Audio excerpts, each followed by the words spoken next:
Hello everyone, welcome to the channel tutor box. और आज की इस क्लास में मैं आप लोगों से डिस्कस करने वाला हूँ फार्मास्यूटिकल ज्यूरिस्प्रूडेंस के इंपॉर्टेंट टॉपिक जहाँ से रेगुलर क्वेश्चंस पूछे जाते हैं। देखिए, इस पूरे सिलेबस में आपके 18 टॉपिक्स दिए हुए हैं, बट इन 18 टॉपिक में से ऑलमोस्ट आपके 3 to 5 क्वेश्चंस यहाँ पर आते हैं।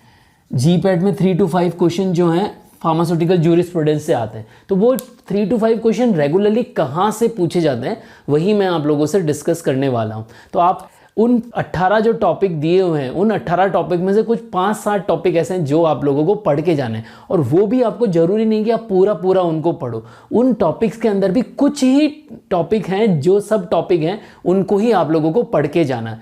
एक तो आप क्या करिए, पहला तो आप ये कि जितने भी आपके 18 टॉपिक दिए हुए उनमें जो भी एक्ट हैं, उन वो एक्ट का नाम और वो कब आए, मतलब उनका ईयर ऑफ एस्टेब्लिशमेंट और उनका ईयर ऑफ पासिंग, जो गवर्नमेंट ऑफ इंडिया ने उनको पास किस ईयर में किया, वो आप टेबल जरूर याद कर लीजिए।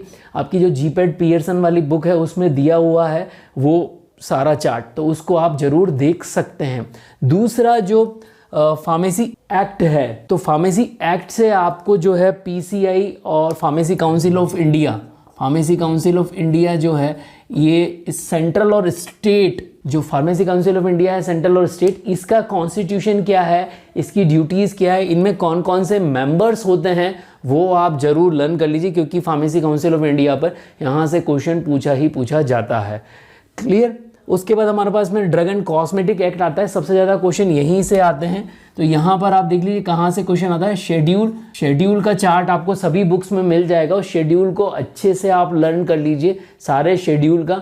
और शेड्यूल पे पर्टिकुलरली लर्न करने के लिए मैंने आप लोगों को एक लेक्चर भी बनाया हुआ है, उस लेक्चर को जरूर देखें, वहाँ से आपका एक क्वेश्चन सही हो जाएगा। मैं यहाँ पर आपको आई बटन में शो भी कर रहा हूँ, उस लेक्चर को जरूर देखें। मैंने सारी ट्रिक्स के थ्रू उस सारे ही आपको शेड्यूल लर्न कराए हुए हैं। शेड्यूल से क्वेश्चन आता है। उसके अलावा आपके जो फॉर्म्स होते हैं, डिफरेंट जो फॉर्म गवर्नमेंट ने निकाले हुए हैं, 20A, 20AA, 21, 22, फॉर्म 23, 24, इस तरह से फॉर्म है। इसकी भी एक टेबल है, कौन सा रिटेल लाइसेंसी के लिए होता है, कौन सा होलसेल के लिए होता है, कौन सा किस पर्पज़, होम्योपैथी के लिए होता है या आयुर्वेदिक के लिए होता है, तो उसको ज़रूर अच्छे से देख लें। इसके अलावा ड्रग एंड कॉस्मेटिक एक्ट से आपका ड्रग इंस्पेक्टर की ड्यूटीज़ के बारे में क्वेश्चन आता है।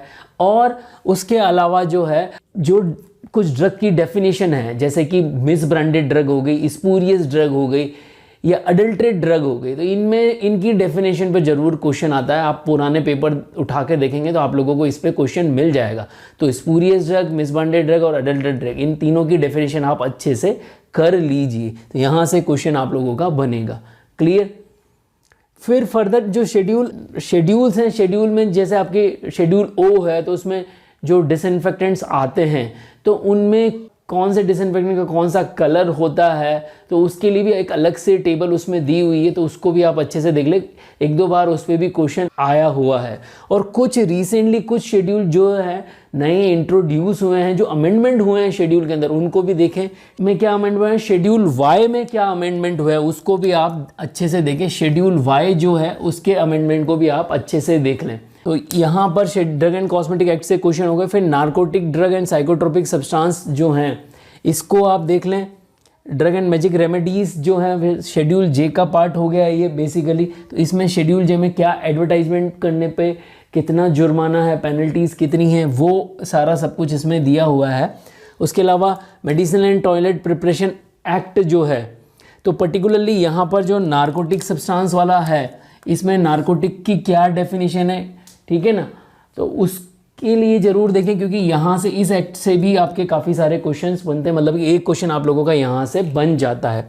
फिर मेडिकल टर्मिनेशन ऑफ प्रेगनेंसी जो है, इसको आप देखें, क्योंकि ये इंडिया में एक बड़ी प्रॉब्लम है।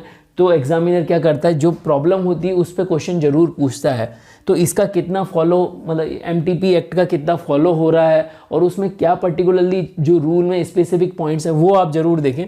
तो मैजिक रेमेडी हो गया, drug and magic remedy, medicine and toilet preparation act, तो यहाँ पर जो आपके डिसइंफेक्टेंट्स हो गए, तो उनसे रिलेटेड जो क्वेश्चन है वहाँ पर इनसे पूछ लिया जाता है। और फिर DPCO, drug price control order, इसको आप जरूर पढ़ के जाएं, यहाँ से एक क्वेश्चन पक्का आता ही आता है। इन तीनों में तो ऐसा है कि कोई एक क्वेश्चन इन तीनों में से मिल के आ जाएगा, बट यहाँ से ड्रग प्राइस कंट्रोल ऑर्डर से तो एक क्वेश्चन पक्का आना ही आना है, तो DPCO को तो जरूर पढ़ के जाए, ठीक है। फिर इंडियन पेटेंट एक्ट, यहाँ से भी एक क्वेश्चन आपका आ जाता है। फैक्ट्री एक्ट से जरूरी नहीं कि क्वेश्चन आए, बट 3-4 सालों में एक बार इससे क्वेश्चन आ जाता है। तो पर्टिकुलरली जो भी मैंने 18 टॉपिक टोटल आपके हैं, तो 18 में से मैंने आप लोगों को यहाँ पर 9 टॉपिक बताए। इन 9 टॉपिक में से भी आप चाहें तो आप फार्मेसी एक्ट में की जो स्पेसिफिक पॉइंट है, PCI का जो स्ट्रक्चर है वो देखें। ड्रग एंड कॉस्मेटिक एक्ट से केवल शेड्यूल और फॉर्म्स देखेंगे और कुछ डेफिनेशंस आप देखेंगे, और ड्रग इंस्पेक्टर की ड्यूटीज़ आप देख सकते हैं।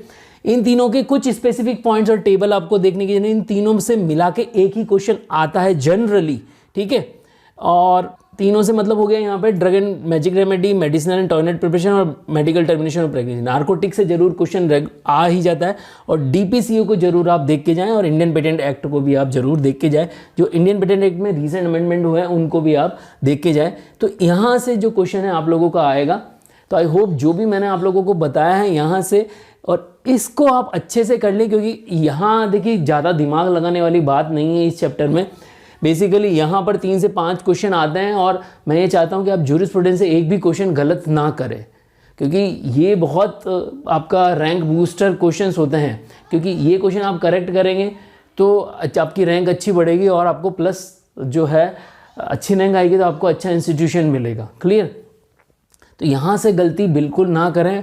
कुछ ही टॉपिक हैं जिनको आपको करना है, ठीक है। तो आई होप आप लोगों को जो भी कंटेंट मैंने यहाँ पर दिया आप लोगों को पसंद आया होगा, और आप लोगों को पसंद आया तो इस लेक्चर को ज़्यादा से ज़्यादा बच्चों तक शेयर करें। जय भारत, जय हिंद।